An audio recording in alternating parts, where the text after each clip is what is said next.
Assalamualaikum warahmatullahi wabarakatuh. Perkenalkan nama saya Asmatriana dengan NIM 105040052. Di sini saya dari Fakultas Ilmu Sosial dan Ilmu Politik, Prodi Ilmu Hukum. Di sini saya akan menjelaskan tentang hukum jaminan fidusia dengan dosen pengampu Ibu Maria Rani SHMH. Jadi sebelumnya saya akan menjelaskan tentang pengertian dan karakteristik jaminan fidusia. Yang kedua adalah subjek dan objek fidusia. Yang ketiga pembebanan dan pendaftaran fidusia. Yang keempat itu adalah asas-asas jaminan fidusia. Yang kelima itu adalah hapusnya jaminan fidusia dan eksekusi jaminan fidusia. Dan yang terakhir itu adalah kasus pengadilan jaminan fidusia. Jadi sebelumnya saya akan menjelaskan tentang terlebih dahulu apa itu jaminan fidusia. Menurut Marhainis dalam bukunya Jaminan Fidusia mengistilahkan yaitu adalah perjanjian atas kepercayaan. Fiduciary Kingdom of Relations atau FO juga disebut dengan istilah penyerahan hak milik atas kepercayaan. Dengan istilah tersebut, maka di atas pengertian mengenai jaminan fidusia menurut Marhainis, seolah-olah pihak si berutang menyerahkan barang jaminan itu kepada si berpiutang dan seolah-olah hak milik barang itu dipegang oleh si berpiutang, maka oleh si berpiutang barang itu diserahkan kembali kepada si berutang. Sehingga hal inilah yang menimbulkan pengertian fiduciary agreement of rest atau penyerahan hak milik atas kepercayaan. Pengaturan jaminan fidusia itu diatur dalam pasal 1 angka 2 Undang-Undang Nomor 42 Tahun 99 tentang jaminan fidusia, yaitu hak jaminan atas benda bergerak baik yang berwujud dan benda tidak bergerak, khususnya bangunan yang tidak dapat dibebani hak tanggungan yang tetap berada di dalam penguasaan pemberi fidusia sebagai anggunan bagi pelunasan utang tersebut. Ia memberikan kedudukan yang diutamakan kepada penerima fidusia terhadap kreditor lainnya. Lalu karakteristik jaminan fidusia yaitu yang pertama bersifat aksesoris, yang kedua mengikuti benda jaminan, yang ketiga hak didahulukan, menjamin utang yang telah ada atau yang akan ada, dapat menjamin lebih dari satu utang, memiliki kekuatan eksekutorial, memiliki sifat spesialitas dan mobilitas, hak dan melunasi utang, dan yang terakhir itu adalah meliputi hasil dari objek jaminan dan klaim asuransi. Subjek dan objek fidusia yaitu subjek jaminan fidusia ini diatur pada pasal 1 angka 5 Undang-Undang Jaminan Fidusia, yaitu pemberi fidusia adalah orang yang perseorangan atau korporasi pemilik benda yang menjadi objek jaminan fidusia. Pada pasal 1 angka 6 Undang-Undang Jaminan Fidusia, penerima fidusia adalah orang perseorangan yang mempunyai piutang yang membayarnya dijamin dengan jaminan fidusia. Objek jaminan fidusia ini ada pada pasal 1.4 Undang-Undang Jaminan Fidusia, yaitu benda yang dapat dimiliki dan dialihkan hak kepemilikannya, baik benda berwujud maupun tidak berwujud, terdaftar maupun tidak terdaftar, bergerak maupun tidak bergerak, yang tidak dapat dibebani hak tanggungan atau hipotek.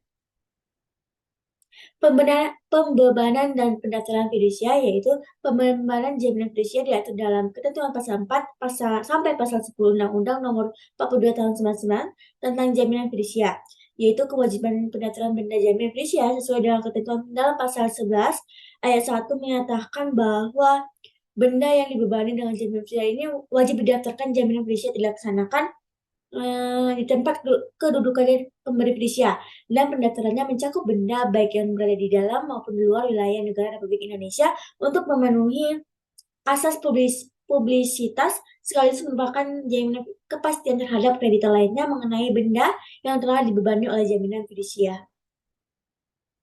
Yang keempat ada asas-asas hukum jaminan fidusia.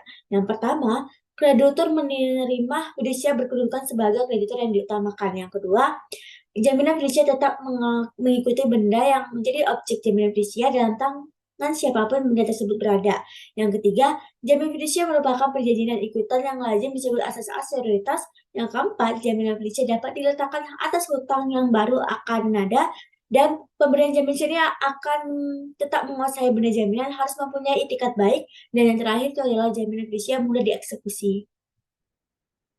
Hapusnya jaminan fidusia yaitu jaminan fidusia dihapus atau dicoret dari buku pendaftaran fidusia karena hapusnya hutang yang dijamin dengan fidusia, adanya pelepasan hak oleh penerima fidusia atau barang musnah. Pencoretan dilakukan dari pencatatan buku daftar fidusia berdasarkan lapornya hapusnya fidusia. Pelaksanaan eksekusi terhadap jaminan fidusia ini apabila terjadi wan prestasi, yaitu penerima jaminan fidusia melelang barang yang merupakan jaminan fidusia, atau juga menjual di bawah tangan yang hasilnya dipakai untuk melunasi utang pemberi jaminan fidusia. Selanjutnya ada contoh dari kasus jaminan fidusia, yaitu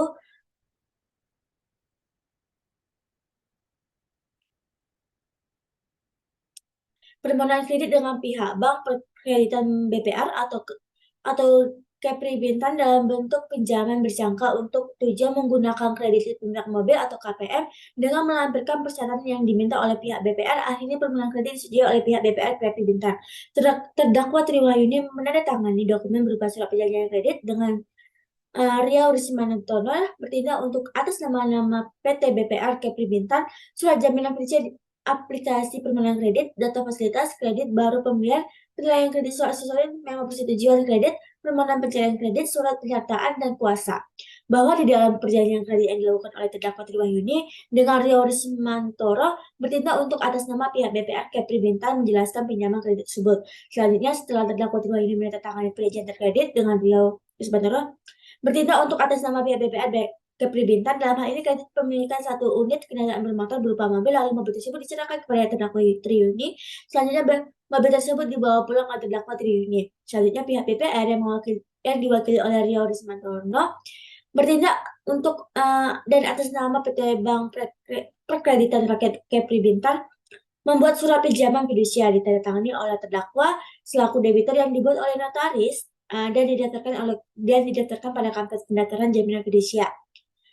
Lalu bertindak untuk atas nama PT Bank Perkreditan Rakyat Kepri Bintan, adapun penyidik objek jaminan fidusia itu adalah sebuah unit kendaraan bermotor berupa mobil.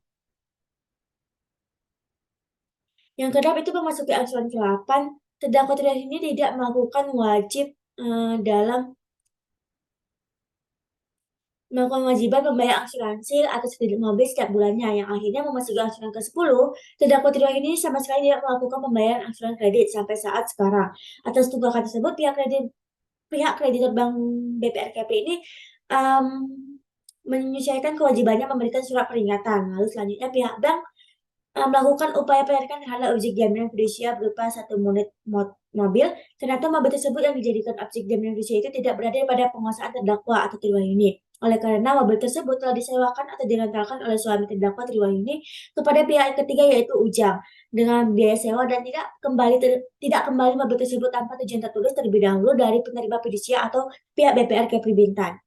Perbuatan terdakwa ini sebagaimana diatur dan diancam pada pidana dalam pasal 36 Undang-Undang Republik Indonesia nomor 42 tahun 1999 tentang jaminan fidusia. Dan putusan pengadilan mengatakan terdakwa Triwayuni ini telah terbukti secara sah dan meyakinkan besarlah melakukan tindakan pidana yaitu mengalihkan, menggadaikan atau menyewakan kepada pihak lain benda yang menjadi objek jaminan fidusia tanpa persetujuan tertulis terlebih dahulu dari penerima fidusia dan menjatuhkan pidana terhadap terdakwa Triwayuni dengan pidana penjara selama 3 bulan dan denda sebesar 10 juta rupiah. Sekian dari saya, wabillahi taufiq wal hidayah. Wassalamualaikum warahmatullahi wabarakatuh.